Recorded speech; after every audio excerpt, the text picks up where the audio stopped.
Já nevím, mě přijde celkem normálně, akorát prostě je to uvážené.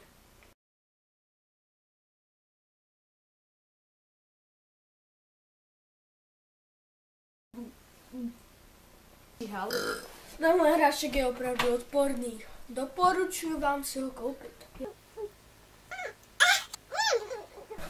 Takže čau to lidi, já vás vítám u mého dalšího videa a máme tu další challenge. Hráškovou challenge.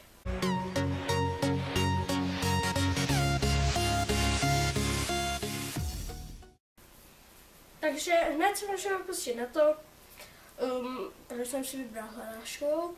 No, tenhle hráček je úplně hnusný a ještě to budu zapíjet mlékem, aby to nebylo málo. Dneska jsem si naštěstí vzal lavor. A dobré, můžeme jít na to. Kurže, já to radši budu dělat nad tím laborem.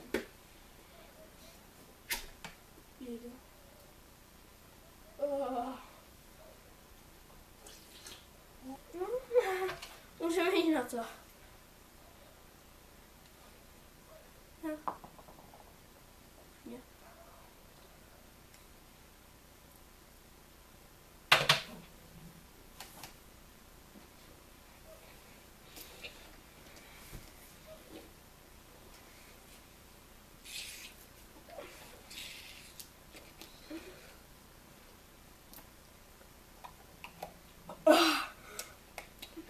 No tak to nevím, jestli celé s ním.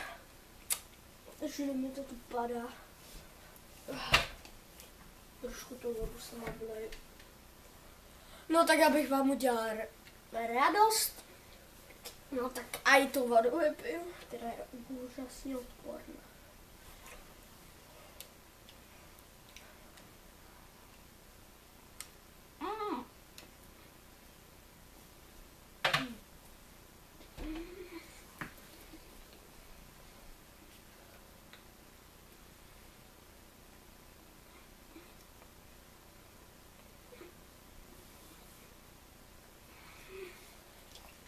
Zatím to jde.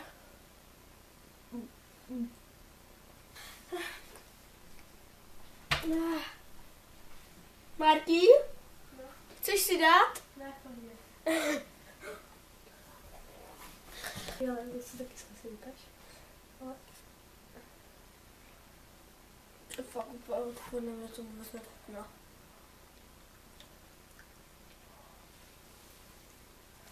A ještě když si vezmeš celou várku. Já nevím, jako mě to přijde celkem. Tak si zkusíme vzít jednu várku. A je to uvařený hrášek. Jak se to dá? To jsem měl spíš jenom tu vodu.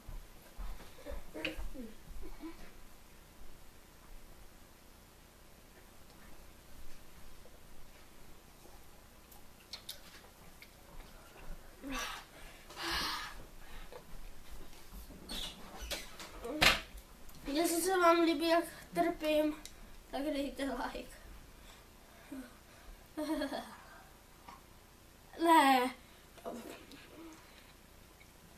Je to vážně odporné. Nedoporučuju.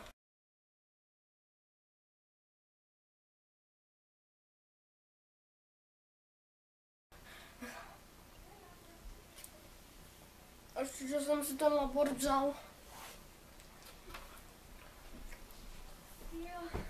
Víte co? Já to vystřihnu a uvidíme se na konci. Hrášek už jsem skoro snědl. Zkusím naposledy a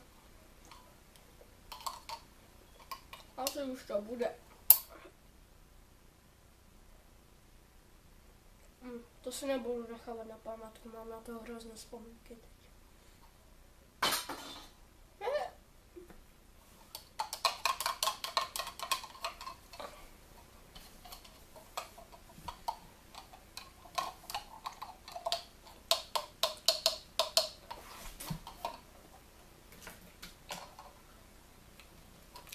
Teď se hodně zvracelo, protože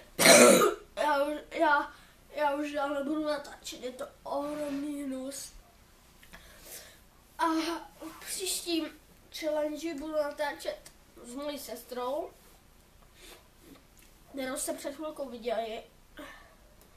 A chtěl jsem mluvit o čem?